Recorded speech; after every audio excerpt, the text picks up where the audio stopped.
Welcome back to Good Morning Idaho, everybody. Outside with the grill again, a little bit earlier start, but we're joined by Life's Kitchen. Shane Randall, one of the chefs there. We appreciate you being in here this morning. Thanks for having us. Yeah. And we saw some of your ingredients that you were getting ready just a little bit ago, because we are going to get to a quick, easy recipe. Exactly. It's really quick, easy recipe for barbecue sauce. Before we get to the barbecue sauce, though, we wanted to talk about some of the things. This was probably the most important part of the segment, why we wanted you to come in, because we've been talking about, yesterday we had the fire department in talking about things that you can do to make sure, you don't have any fire mishaps with your grill.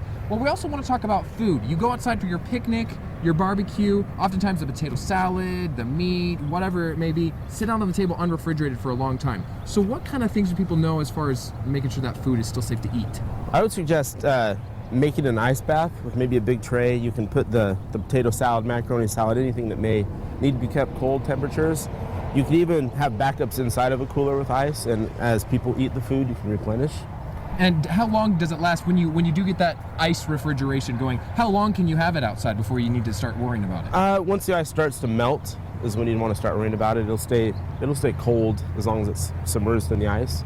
So and then when you get down to the water levels, then with no chunks of ice left, then you want to make sure you're doing something there. You definitely want to replenish the ice. And as far as some of the vegetables, so you hear about some tomatoes, lettuce, or whatever. You're cutting up your tomatoes, hamburgers. onions they grow bacteria fairly quickly, so you definitely want to keep those at a cold temperature also.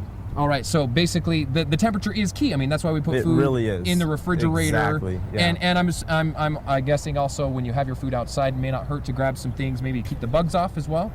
Maybe some plastic wraps, plates upside down work well, but yeah, definitely flies are definitely spread some bacteria around pretty fast. And is there any sort of magic number on unrefrigerated foods for how many minutes or anything, or is it just doing your best to keep it refrigerated? Doing your best to keep it cold would be the best, especially on a hot day when it hits in the hundreds.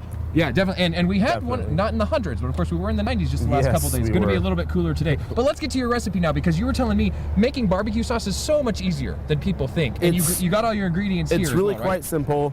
So I have a quart of ketchup here, or 4 cups. Just add it into the pan. Which everyone has ketchup. It's easy. Everyone has ketchup. A few ingredients you may need to buy would be molasses. Just add some molasses. And is this a 1-to-1 ratio on a lot of these things? Looks like some of these are in the same container. I have 2 cups of, this is Worcestershire sauce, so a cup of that also. I have 2 cups of molasses.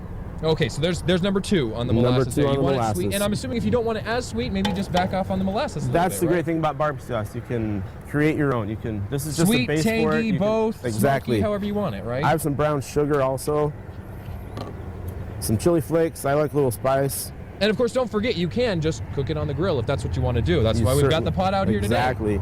There's some vinegar. You can use any type of vinegar, not balsamic, but white, red, or apple cider. And this is some honey. I was going to say, you got something in there. It's a lot thicker. This is natural honey, so it's a little thicker than normal. A little bit waxier, maybe. Yeah. But hey, also adding to the sweetness factor. You can get the different types of sweet. The sugar and the honey and the molasses is going to have their own sweet attributes to them. And what's this final one? This is liquid smoke. Oh, okay. So it doesn't take a lot. This is about a half a teaspoon right there. Just give a little smoky flavor. All right, and so just to wrap it up, how long are you going to leave that on the burner? I would leave it on here until the sugar's dissolved. You can do it for longer, but this will be done in about 5 minutes and ready to use. So awesome, and that might be something perfect for what we're using later. Although I'm sure the guys from Texas Roadhouse have plenty of their own barbecue sauce as well. But hey, when you're out at a picnic, may not be a bad idea. We'll get that recipe posted for you on Idaho on Your Side as well. And thanks so much for coming in from Life's Kitchen. We appreciate those tips. We'll be right back after this with a look at your top stories.